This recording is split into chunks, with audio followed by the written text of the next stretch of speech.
All right. And we are back with the GSMC Wrestling Laureate podcast brought to you by the GSMC Sports Network. I'm your host, Eric Rodriguez, here every Monday through Friday, 8 p.m. Pacific time, 11 p.m. Eastern time, here to talk about all things professional wrestling, all the action inside and outside of the ring, injuries, rumors, also projected storylines. Did I say injuries already? I think I did. But anyways, so just kind of reflect on what we talked about real quick. We had our WWE SmackDown review. Now we're going to get into our Monday Night Raw preview. But before we do any of that, I want to remind you guys to use the tips and donations link at the GSMCpodcast.net. Shoot me your comments, questions, and concerns. I don't know why this is not working. Bam. Tell me what you like. Tell me what you don't like. Give me your projected storylines. Give me your projected rumors. Just tell me anything. Tell me how what happened over the weekend. Let me know, if the show sucks. I'm just kidding. No, don't do that. Don't do that. Uh, let me know if, ultimately, tell me what you like. Tell me what you don't like about the podcast. Love criticism 1,010% of the way. So I feel like it can only make you better. So, make sure you hit up that tips and donations link. Of course, anything is absolutely appreciated. Love you guys. I know how crazy this world is in terms of economics and stuff like that. And I don't want to get too much into that. This is a professional wrestling podcast. If you guys don't like, if you guys don't want to talk about professional wrestling, you guys can go watch some Fox or some MSNBC or some CNN. I'm just kidding. No, I don't know why I switched to a Southern accent. I'm sorry for those in the South that are listening. Hopefully you don't hate me. I'm just kidding. Talk about all things wrestling. Hit up the GSMCpodcast.net. Hit up the tips and donations link, and it'll be greatly appreciated. All right, guys. Now we're going to talk about some Monday Night Rollins. Yes, it is Monday Night Rollins tonight. It's been reported that the show is going to kick off with Seth Rollins coming to deliver the instructions to CM Punk. Also, Drew McIntyre. What kind of surprises does the visionary hold for the Irish psychopath, for CM Punk? CM Punk's first match since his injury. His first match back, I believe, was Royal Rumble. I think it was Royal Rumble. Then he got injured, and then he's coming. I think this is going to be his first actual match and since his WWE return, obviously leaving AEW due to a little bit of disputes backstage with the Young Bucks and Hangman Adam Page and Kenny Omega and also Jack Perry. So. Should be interesting. I think 1,010% this match heading towards SummerSlam. This is huge for CM Punk. This is huge for CM Punk. I know that CM Punk comes off like this guy who's like, I don't let anybody get in my head. Everybody who hates me, I can tone out those noise. I can't hear you. I can't hear you. But in reality, I think it bothers him. I think it does bother him a little bit. He's definitely a superstar that really has not shied away from controversy, so to speak. So, you can bet him coming back to SummerSlam, he wants this to be probably the best match in his professional wrestling career because essentially he's coming back from injury. Ow. As you get older, you're more prone to injury. Ow. And thirdly, it's because you're back in the WWE. You're not with AEW anymore. This is to a point where you gotta not like a put up or shut up because I feel like WWE would never ever release CM Punk again. But this is kind of like all right, this is my homecoming to this new world that I have within WWE. You had the apology already for the pipe bomb.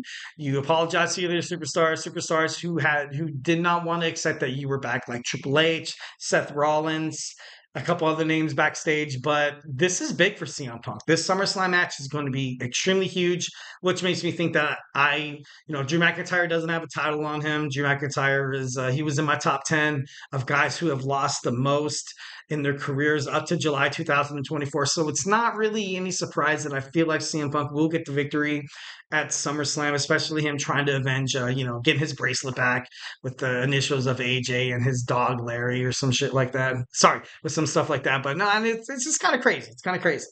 So we're going to find out what the Visionary has in store. Hopefully, I'm an attitude era guy through and through. I love match stipulations. I know a lot of people are like, oh, some match stipulations can be pretty stupid. And I'm not like talking about like a pajama prison match or a tuxedo match or a lights out match or one of those matches where you had to wear the bag over your head and like people were fighting like, like I'm not talking like those matches. And it'd be cool to kind of see something like, like a steel cage. These guys have been, constantly, messing with each other and then just absolutely leaving confine them to a structure to the point where they are forced to have to take each other out.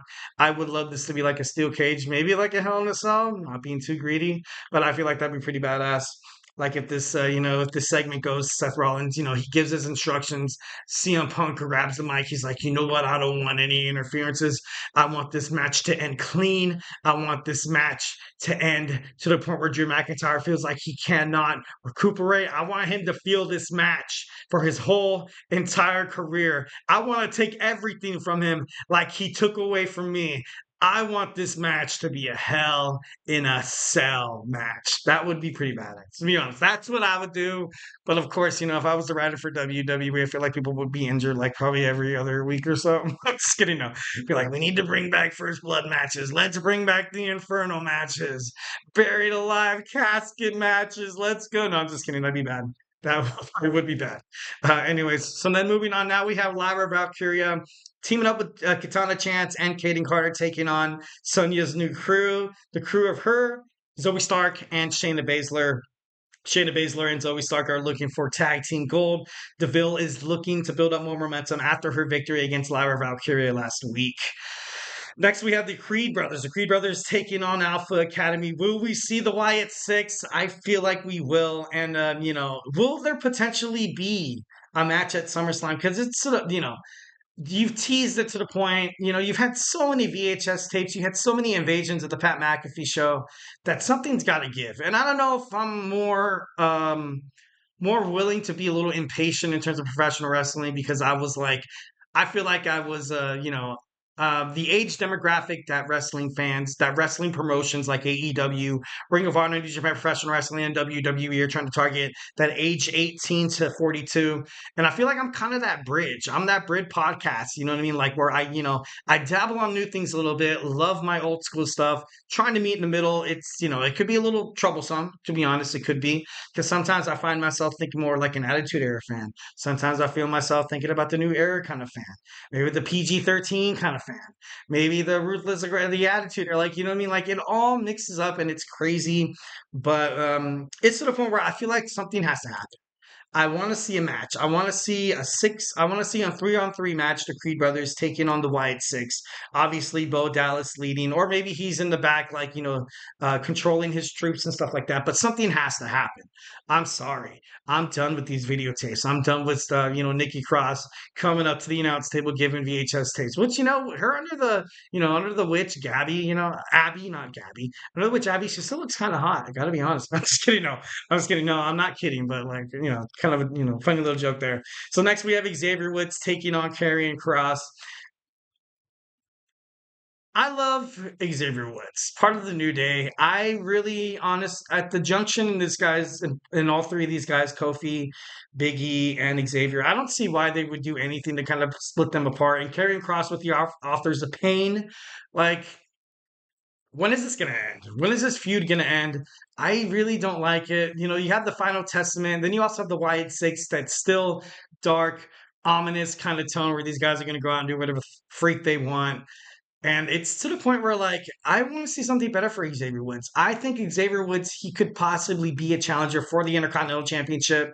Once when Braun Breaker beats Sami Zayn or vice versa at WWE SummerSlam, there should be probably like a gauntlet match, maybe like an over-the-top rope battle royal, or maybe like a tournament.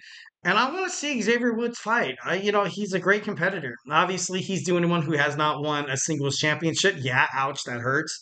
But where he's at and the way they are with the New Day, I just feel like, and especially with Monday Night Raw heading to Netflix, you're going to have to need that kind of star power. You're going to need that goofiness. You're going to need that just elusive, kind of commentary media and stuff like that. So breaking up the New Day, I kind of felt like that was going to happen. I thought it was going to happen. And, I feel like something's got to give. I feel like Kofi coming back, helping out Xavier Woods defeat Karrion Kross tonight would be pretty badass. But once again, I do not, have not really heard anything in terms of like his injury status and stuff like that. Rapidly wrapping this up, we have Gunther taking on Finn Balor. Can the Judgment Day soften Gunther for Damien Priest? Liv and Rhea, their last stop is tonight before SummerSlam. So can we hint at maybe a Dominic Mysterio potential turn on Rhea Ripley? Maybe. We have Sheamus taking on Bronson Reed and returning tonight. He's been seen backstage in Minneapolis, St. Paul. Cruz del Toro of the LWO. A lot of exciting stuff, a lot of crazy things happening in the Put Up or Shut Up episode of Monday Night Raw. All right, so now we're going to move on into our third segment. We're going to talk about the legacy of Triple H. We had a birthday boy on Saturday. So we're going to talk a little bit about the cerebral assassin, the game, Triple H, when we come back.